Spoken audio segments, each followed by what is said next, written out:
We are hardwired to think about steering in two dimensions. You turn a wheel to point the tires of a car, or push a tiller to angle the rudder of a boat. The vehicle points left, so it goes left. It feels logical to assume a 400-ton airliner flying through the sky works the same way. And if you look at the tail of a commercial jet, you'll see a vertical control surface called a rudder that looks exactly like the steering mechanism on a ship. But if a pilot were to rely solely on that rudder to make a hard right turn, the plane wouldn't elegantly arc toward a new destination. The nose would swing to the right, but the plane's forward momentum would carry it straight ahead. Instead of turning, the aircraft would be skidding sideways through the air, creating an uncoordinated condition called a sideslip.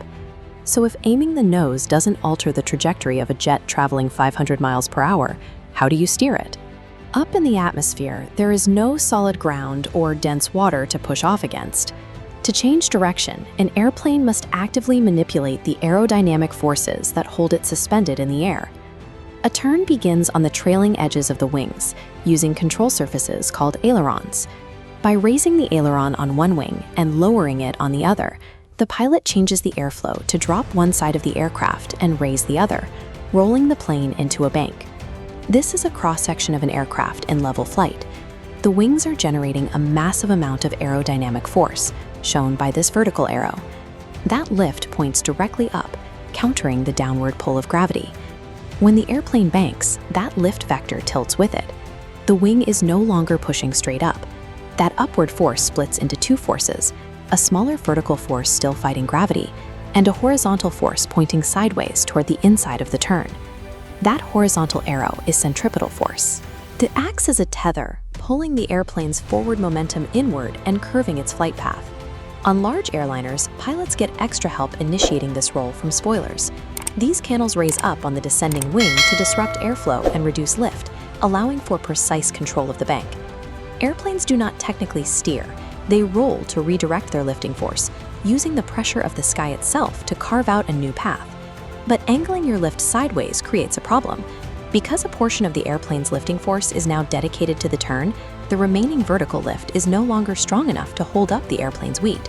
Without compensation, the aircraft will lose altitude. To prevent a descent, the pilot pulls back on the control column. This moves the elevators on the tail, pitching the nose upward to increase the wing's angle of attack. That steeper angle forces the wings to generate more lift, replacing the vertical support lost to the bank. This chart shows exactly how much extra strain that puts on the airframe. In straight flight, the aircraft experiences a load factor of 1 g, but to maintain altitude in a 60-degree banked turn, the plane pulls 2 g's. The wings must generate twice the aircraft's own weight in lift. Even with the altitude sorted, there is another complication. As the plane banks and pitches, the outside wing generates more lift, which also creates more aerodynamic drag. That uneven drag pulls the nose in the opposite direction of the turn. This is where the rudder finally comes in. The pilot uses rudder pressure to counteract that drag. By adjusting the tail, they keep the nose pointed into the curve of the turn, maintaining aerodynamic alignment. A coordinated turn requires all of these steps happening together. The ailerons establish the roll, the elevators pitch for altitude, and the rudder yaws the tail to keep the nose aligned with the flight path.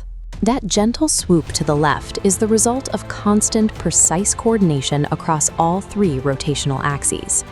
In older aircraft, managing the balance of roll, pitch, and yaw fell entirely on the pilot. They had to move the yoke and pedals manually to keep these forces in check. Today, large airliners use fly-by-wire systems to handle this coordination.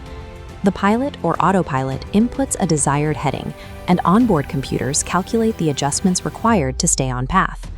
Those computers send electrical signals to hydraulic actuators that blend the ailerons, spoilers, elevators, and rudder.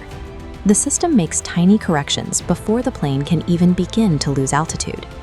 We are used to a two-dimensional world where direction is tied to the orientation of a steering wheel.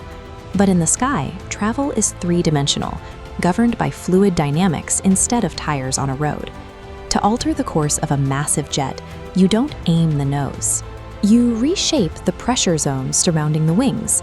Airplanes don't push their way into a new heading. They use the physics of flight to pull themselves toward their destination.